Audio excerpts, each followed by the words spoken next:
Could you tell us more about your story behind your VR musical performances? When did that start? How did it start? What was the think engine behind that, and why do you do it? Um, so I think for me, my first world was Aesthetic Dominion, and that had some lights, it had some action, Yes, had the some Dominion. music. I said, okay, that's good. I'll leave that alone.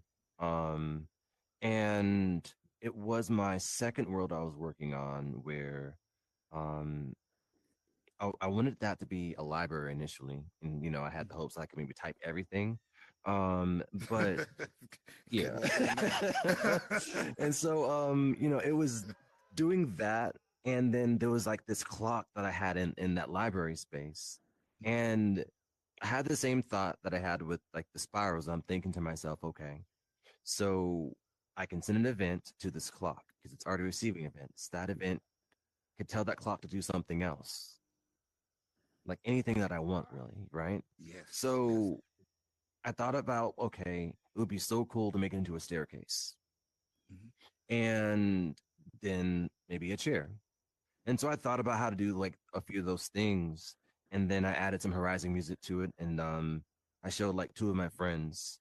And like one of them, he said, oh, it's a clock. And my other friend, she said, well, it's a pretty cool clock. And he said, well, it's pretty easy to script, and you could just. And so I stepped on the platform, and then like Mhm. the music changed, and then it started moving. He was like, what? Yeah, it got. They were both shocked, and like really, really happy for some reason. So I was just observing. Okay, they're reacting in a positive way. They're not like screaming in terror. They like it. They thought it was special. I showed a few more people, and then I was like, okay, this is something I could do, but I probably won't do. Probably won't. Um, because the idea of doing this a second time means I'm going to be a performer in front of people.